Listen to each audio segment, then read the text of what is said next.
আজকের এই বিশেষ বিশ্লেষণে সবাইকে স্বাগত। আজ আমরা ইতিহাসের এমন এক মহাকাব্যিক অধ্যায়ে ডুব দিতে যাচ্ছি যা কেবল একটি সাধারণ সংঘাত ছিল না, বরং ছিল রণকৌশল আর টিকে থাকার এক চূড়ান্ত নিদর্শন। আমরা কথা বলছি বদরের যুদ্ধ নিয়ে। এটি এমন এক ঘটনা যা তৎকালীন আরবের ভূরাজনৈতিক প্রেক্ষাপটকে চিরতরে পাল্টে দিয়েছিল। চলুন এই রোমাঞ্চকর ইতিহাসটি ধাপে ধাপে জেনে নেওয়া যাক। একবার ভাবলেই অবাক হতে হয়, মাত্র ৩১৩ জনের একটা ছোট দল কিভাবে একটি শক্তিশালী, সম্পদশালী এবং বলতে গেলে সাম্রাজ্যের সমর্থন পুষ্ট এক বিশাল সেনাবাহিনীর বিরুদ্ধে জয়লাভ করতে পারে। আক্ষরিক অর্থেই এটি ছিল এক অসম লড়াইয়ের গল্প। কিন্তু এই অবিশ্বাস্য ঘটনাটির পেছনে লুকিয়ে আছে অটল বিশ্বাস আর মাস্টারমাইন্ড রণকৌশল। কিভাবে এই অসম্ভব একটি ব্যাপার বাস্তবে পরিণত হল, মূলত সেই রহস্য উন্মোচন করতেই আমাদের আজকের এই আয়োজন। তো প্রথমেই চলুন ফিরে যাই পেছনের প্রেক্ষাপটে, মক্কার নির্যাতন এবং হিজরত।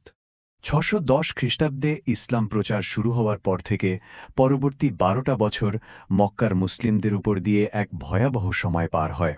কুরাইশদের দ্বারা নির্মম নির্যাতনের শিকার হতে থাকেন তারা। সমাজচ্যুত করা হয়, শারীরিকভাবে লাঞ্ছিত করা হয় এবং অর্থনৈতিকভাবে রীতিমতো পঙ্গু করে দেওয়া হয় তাদের। দেয়ালে পিঠ ঠেকে গেলে বাধ্য হয়ে ৬২২ খ্রিস্টাব্দে মুসলিমরা তাদের ঘরবাড়ি, সহায় সম্বল সব কিছু মক্কায় ফেলে রেখে একদম খালি হাতে মদিনায় হিজরত করেন। এই ১২ বছরের নিদারুণ কষ্ট আর বঞ্চনায় মূলত ভবিষ্যতের এই বড় সংঘাতের বীজ বপন করেছিল। মদিনায় পৌঁছানোর পর কিন্তু পরিস্থিতি বদলাতে শুরু করে, আর এখানে আমরা নবী মোহাম্মদের এক অসাধারণ রাজনৈতিক প্রজ্ঞার পরিচয় পাই। তিনি শুধু একজন ধর্মীয় নেতাই ছিলেন না, বরং একজন দূরদর্শী রাষ্ট্রনায়ক হিসাবে এক যুগান্তকারী পদক্ষেপ নেন, যা ইতিহাসে মদিনা সনদ নামে পরিচিত। এটি ছিল মানব ইতিহাসের অন্যতম প্রথম লিখিত সংবিধান। এর মাধ্যমে তিনি মুসলিম, ইহুদি এবং অন্যান্য পৌত্তলিক গোত্রগুলোকে এক ছাতার নিচে নিয়ে আসেন।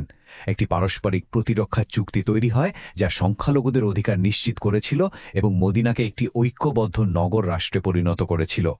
এরপরই আসে আমাদের দ্বিতীয় অংশ, বদর যুদ্ধের মূল পটভূমি। কিভাবে একটি অর্থনৈতিক ইস্যু সরাসরি সংঘাতের রূপ নিল, বিষয়টা বেশ চমকপ্রদ। মক্কার কুরাইশরা মুসলিমদের ফেলে আসা সহায় সম্বল বাজেয়াপ্ত করে এবং সেগুলো মূলধন হিসেবে খাটিয়ে সিরিয়ায় বিশাল ব্যবসা শুরু করে। তো মুসলিমরা যখন আবু সুফিয়ানের নেতৃত্বাধীন এই বিশাল বাণিজ্য কাফেলাটি আটকানোর চেষ্টা করে, আবু সুফিয়ান ধূর্ততার সাথে তার পথ পরিবর্তন করে ফেলে এবং মক্কায় খবর পাঠায়। আর ঠিক এই সুযোগটাই নেয় ইসলামের ঘোর বিরোধী নেতা আবু জাহাল। নিজের ক্ষমতা আর দম্ভ দেখানোর জন্য সে মক্কা থেকে একটি বিশাল ও সুসজ্জিত সেনাবাহিনী নিয়ে মদিনার দিকে মার্চ করা শুরু করে। এবার চলুন সরাসরি ময়দানে যাই, কৌশল এবং যুদ্ধের প্রস্তুতি। ৬২৪ খ্রিস্টাব্দের মার্চ মাস। বদর প্রান্তরে মুসলিমদের কৌশলগত বুদ্ধিমত্তা বা ট্যাকটিক্স ছিল আক্ষরিক অর্থেই ব্রিলিয়ান্ট। ময়দানে পৌঁছেই নবী মোহাম্মদ অত্যন্ত বিচক্ষণতার সাথে পানির মূল কূপগুলোর নিয়ন্ত্রণ নিয়ে নেন এবং বাকিগুলো বালু দিয়ে ভরাট করে দেন। ফলে কুরাইশরা প্রথমেই চরম পানি সংকটে পড়ে যায়। এরপর মুসলিমরা অপেক্ষাকৃত উঁচু একটি বালিয়াড়িতে অবস্থান নেন। আগের রাতের প্রবল বৃষ্টির কারণে উঁচু জায়গার বালুজনে শক্ত হয়ে যায়, যা মুসলিমদের চলাচলের জন্য দারুণ সুবিধাজনক ছিল। অন্যদিকে নিচু স্থানে থাকা কুরাইশদের ক্যাম্প কাদা মাটিতে একেবারে একাকার হয়ে যায়। এটি ছিল সংঘাত শুরুর আগেই এক বিশাল কৌশলগত জয়। এরপর শুরু হয় আমাদের চতুর্থ পর্ব, অসম শক্তি সেই ঐতিহাসিক সংঘাত। দুই পক্ষের সম্পদের পার্থক্যটা দেখলে যে কেউ চমকে উঠবেন। একদিকে কুরাইশদের ১০০০ সুসজ্জিত যোদ্ধা, ১০০ ঘোড়া এবং ১৭০টি উট, আর অন্যদিকে মুসলিমদের মাত্র ৩১৩ জন পদাতিক যোদ্ধা আর ঘোড়া মাত্র ২টি। হিসাব মতে এটি কোনো লড়াই হওয়ার কথা না, ডেভিড বনাম গোলায়াথের এক ক্লাসিক উদাহরণ যেন।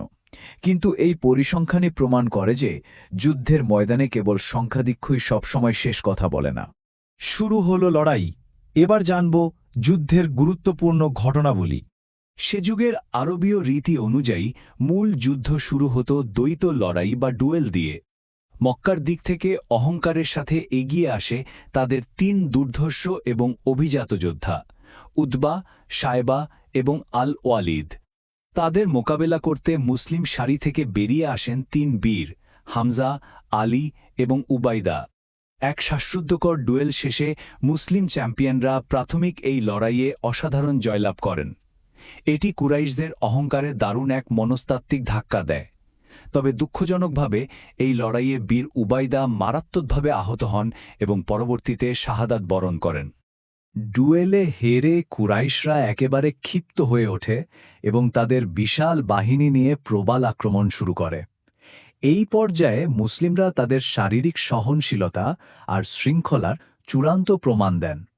তারা বর্শা আর ঢাল দিয়ে একটি মজবুত দেয়াল বা ফ্যাল্যাঙ্কস তৈরি করে নিজেদের অবস্থান ধরে রাখেন। সংখ্যায় ৩ গুণ বড় কুরাইশ বাহিনীর একের পর এক ৩টি ভয়ঙ্কর ওয়েভ বা ঢেউ তারা নিজেদের লাইন না ভেঙে বীরত্বের সাথে প্রতিহত করেন। এখানে একটি বিষয় নিরপেক্ষভাবে উল্লেখ করা বেশ গুরুত্বপূর্ণ। ইসলামিক ঐতিহাসিক উৎস এবং কুরআনের বর্ণনা অনুযায়ী ঠিক এই চরম মুহূর্তে মুসলিমরা ঐশ্বরিক সাহায্য লাভ করেছিল বলে গভীরভাবে বিশ্বাস করা হয়।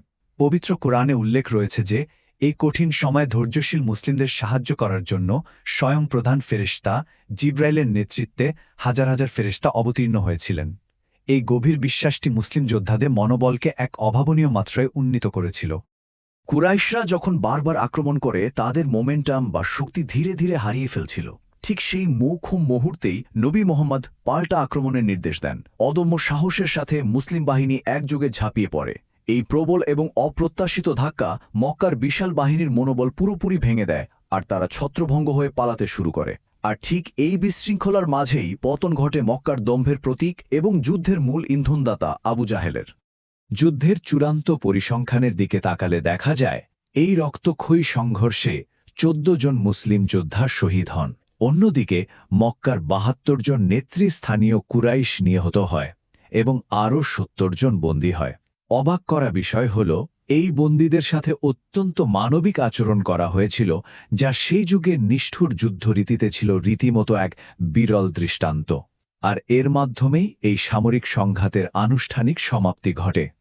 আজকের বিশ্লেষণে আমাদের শেষ পর্ব বদর বিজয়ের ঐতিহাসিক গুরুত্ব। বদরের এই অবিশ্বাস্য জয় একটি কোণঠাসা ও নির্যাতিত সম্প্রদায়কে রাতারাতি আরব উপদ্বীপের অন্যতম প্রধান রাজনৈতিক শক্তিতে পরিণত করে। মদিনায় নবী মোহাম্মদের অবস্থান এবং কর্তৃত্ব একেবারে প্রশ্নাতীতভাবে সুসংহত হয়। এটি পুরো আরবকে দেখিয়েছিল যে অন্যায়ের বিরুদ্ধে আত্মরক্ষার অধিকার একটি শক্তিশালী নীতি হতে পারে। আর সবচেয়ে বড় কথা, ঠিক এই বিজয়ের পর থেকেই ইসলাম ধর্ম অত্যন্ত দ্রুতগতিতে আরবের বিভিন্ন প্রান্তে ছড়িয়ে পড়তে শুরু করে। শেষ করার আগে একটি চিন্তার খোরাক রেখে যেতে চাই। প্রবল প্রতিকূলতা, অত্যন্ত সীমিত সম্পদ, কিন্তু অটল বিশ্বাস এবং নিখুঁত স্ট্র্যাটেজি, এই বিষয়গুলো কি আজকের আধুনিক বিশ্বেও সমানভাবে প্রাসঙ্গিক নয়? ব্যক্তিজীবন থেকে শুরু করে রাষ্ট্রনীতি, সবখানে কি বদরের এই ঘটনা আমাদের নতুন করে ভাবতে শেখায় না? আশা করি আজকের এই বিশ্লেষণটি নতুন কোনো দৃষ্টিভঙ্গি থেকে ইতিহাসকে দেখতে সাহায্য করবে। সম্পূর্ণ আলোচনাটি শোনার জন্য অনেক ধন্যবাদ।